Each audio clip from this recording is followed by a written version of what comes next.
Hi, y'all. My name is John Fagan. I am on here for my channel for the first time. It is John Fagan, bipolar and ADHD. I'm an advocate for bipolar, ADHD, and mental health. What that means to me is I live with bipolar 1 and ADHD, and I also help others who have bipolar, ADHD, borderline personality disorder, bipolar 2, and other mental health issues because due to disorders. I'm going to give you a little rundown of who I am. Back in 2019, I was diagnosed as bipolar 1 and ADHD. I'm 44 years old now. I was 42 years old when this happened, which was shocking. I believe a lot of people do not know what mental health disorders are, or they hear mental health disorder and they think they know what it is. Because I'll be honest with you, when I was told I was bipolar by the doctor, I didn't have a clue what bipolar meant. I thought I did. No, I didn't really have a clue at all. Uh, I've had people come to me and talk to me about it and say, "Hey, are you like a happy bipolar? Are you an angry bipolar? Are you a funny bipolar? What type of bipolar are you?" And to be honest with you, I tell them, well, it depends on what kind of mood I'm in. What do you want me to be, right? I mean, do you want the Joker Johnny? Do you want the asshole Johnny? Or you just want the Johnny that scares the death out of everybody? There's a huge stigma on what bipolar is today, and a lot of people are starting to speak out about it. It only was diagnosed, became a disorder in 1980, officially recognized.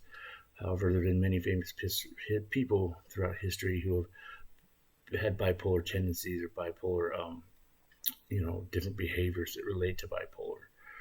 The main goal is just channel for me is to get things out there, things I come across, things I'm working on, how I can help other people realize they're not alone. Because one thing I know about being bipolar is that I feel alone a lot of the times in my life.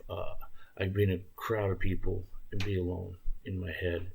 I can be alone in sleepless nights, which are just the longest nights of your life. It's like time stops because you have no one to talk to, no one to express. I believe in bipolar and using creativity in order to draw out and be able to express what goes on inside of us. I believe if we can learn to live inside our spectrums and stay out of our highs and our lows by being using medication with bipolar and ADHD, what happens is we learn to live inside the spectrum of bipolar. We're not up here, we're not down here, we're right here in the middle. And that's if we learn to live and recognize these different spectrums, we end up being like this, and we learn when to function, how to function, where we're greatest at in the higher points, where we're greatest at in the lower points, what types of creativity we have. I believe, we're misunderstood people, very much so. People think we're just crazy, and we're not crazy. Hannah Blum is a great advocate who I've come across on YouTube, and she's kind of inspired me to start doing this because of what her little 3-minute videos are about, and like really explains it. So real quick, a little history of me growing up. Throughout my whole life, I look back and I always did stuff I just could not explain. Everything be going great, and then I would just have to do something crazy off the wall. So I'm bipolar 1, which is I have extreme highs. I don't really have extreme lows like a bipolar 2. And I'm predominantly in hypomania most of the time, lower ends of it in the spectrum, which I'm okay with that and enjoy being in that. However, though, it can get out of control a lot. The mind doesn't quiet, having a bunch of thoughts going on at one time. This thing about, am I crazy? Am I not crazy? Going 42 years of my life, I cannot honestly tell you when my first manic episode was. I look back on my life and it makes a lot of sense once I started learning about being what bipolar is. So the last 2.5, almost 3 years, I've been seeing a psychiatrist who was the one that diagnosed me. and also as a mental health therapist, and learning about what bipolar is and what it isn't. Learning to be okay, to be mindful when I'm in my to be mindful in my spectrum, right? Um, Learning who I am, learning it's okay to be me, right? I'm a little bit unfiltered. I like to make people laugh. I don't like to hurt people, but I do stuff sometimes when I'm unmedicated, and I'd wake up literally, and why did I do that, right? What is it? Oh my gosh, what did I do? And that would put me in my extreme lows. And my extreme lows are very scary to me because that's when the plot of suicide, I guess the way to say it, not the thought, but the plot of suicide, of planning it out, right? Justifying it in my head, how I can do it the easiest so I don't hurt my children, or only hurt my children one more time instead I continue to hurt them. I self-medicated. That's how I end up in this office where I end up getting diagnosed. I got clean off of methamphetamines, alcohol, marijuana, and I was at a point where I could not walk into a Walmart without having extreme anxiety. I had always had to look over my shoulder, up and down the store aisles. People walking up on me was freaking me out. And a friend of mine gave me a half of a Xanax pill, and I was like, "Oh, hey, I'm good. I can walk right on in." So she took me up to this mental health office where a psychiatrist it's a recovery center out actually, as a focus on mental health, and up there, and I met with someone, and she told me like, "Well, you're probably not going to get Xanax, but we're going to get you in to see the doctor definitely because you might have extreme depression or extreme anxiety." So next week I go in and meet this doctor, and wonderful doctor. He's a good friend of mine now. I really respect him. His name's Dr. Marrier. And he gave me a mental health eval, and he diagnosed me as bipolar. I didn't know what to say. I didn't know what to think about that. I was like, oh man, because I've only heard horror stories of people who are bipolar. I didn't hear about the people that function in society, some of your great people in history that are bipolar. And he got me medication, and I'd never been on mental health meds before and stuff like that. And so I was willing to do it. And the thing is that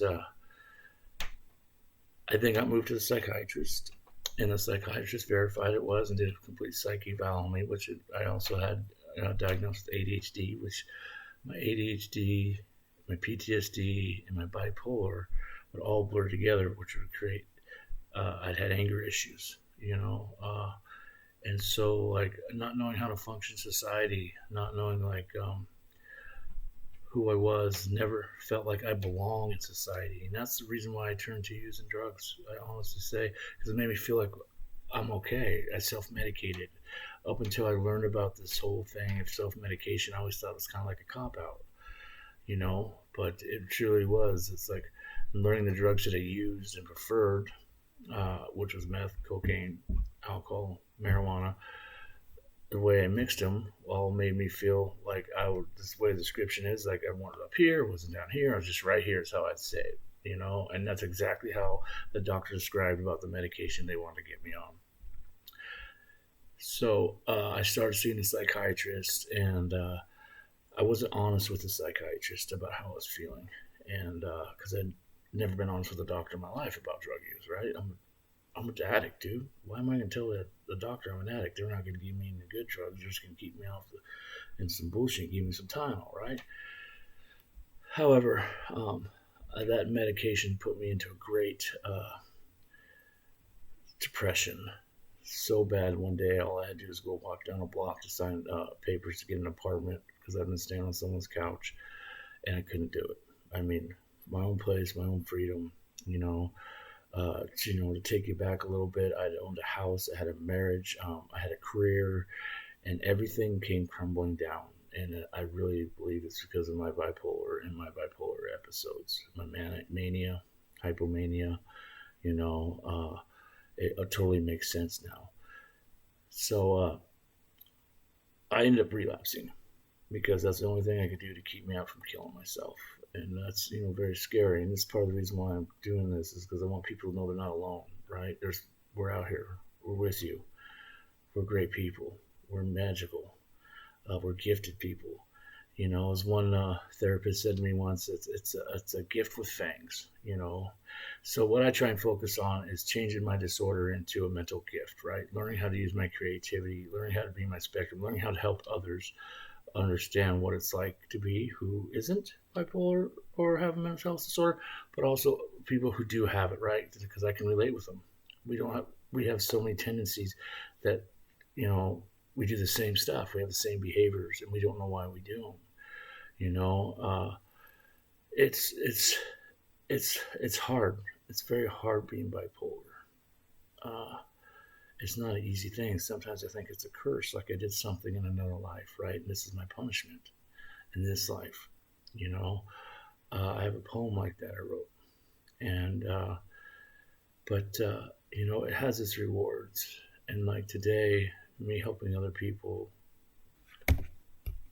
me helping other people with bipolar, uh, is a great reward for me.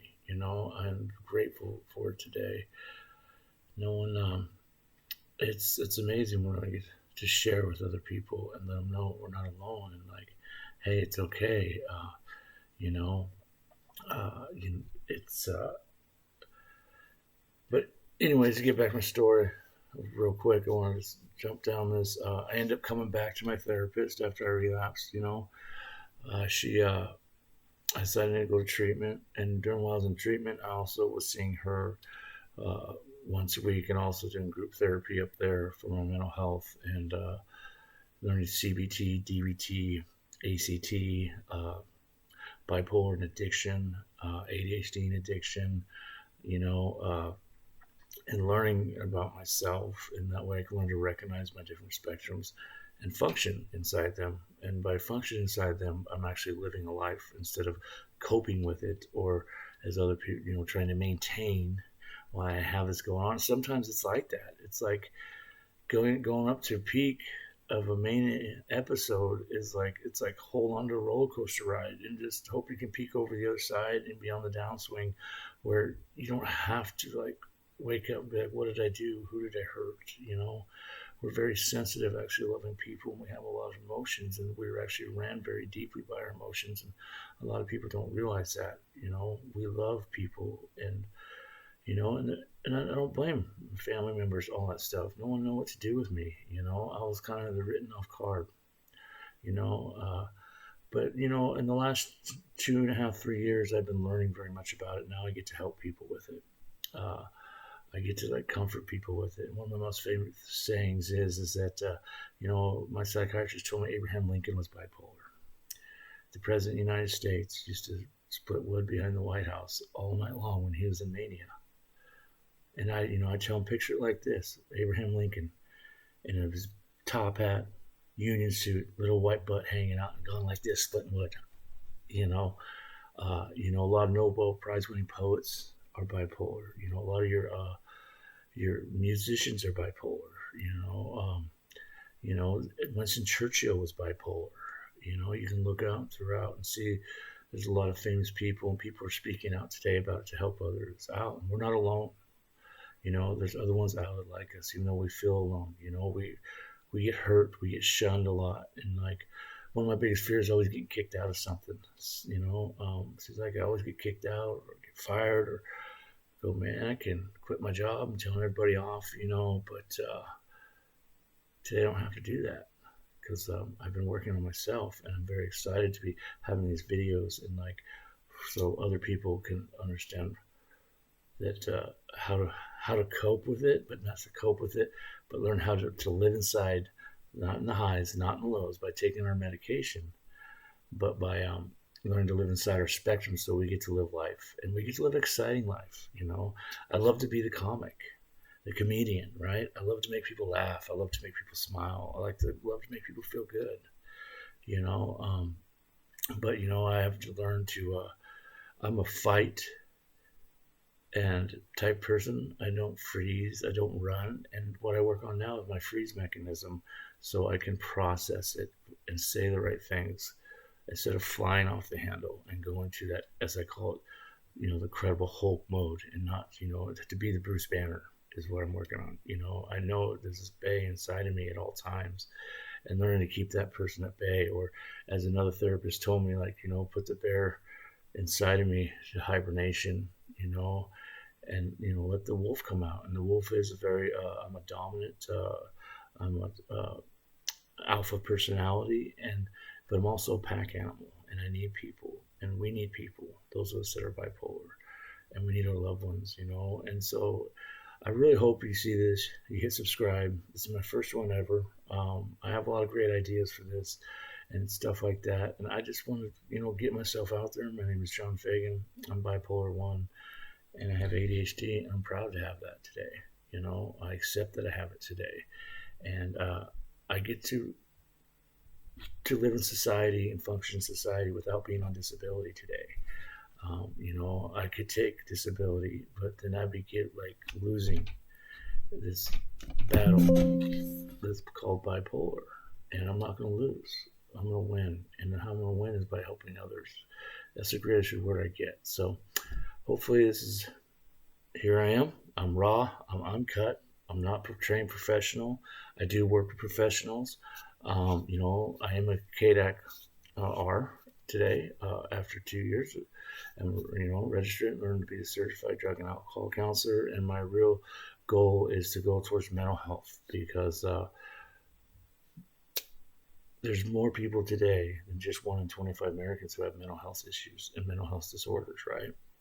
But it's something that's swept under the rug, and like, we need to handle this. We need to tackle, because in our society today, we have a true mental health issue, and this is what we need to do to combat it, and like let other people know they're not alone. Let you know, like, hey, it's okay. I say you get 10 bipolar people in the room together, we can take over the world, because we're awesome, loving, creative individuals who just want to live life. But we want to be able to live life in ways it's weird. Like, society wants us to be a certain way. I don't believe in being snowed over with so much medication. We have no personality, I believe that we need to I just kind of stay on the edge of my medication, so I have my personality. I have who I am, right? I'm this funny guy. I'm this sarcastic guy, and I'm raw and I'm cut, and sometimes I'm a little unfiltered. But you know what? That's who John Fagan is, and I'm okay with that. And so, have a great day.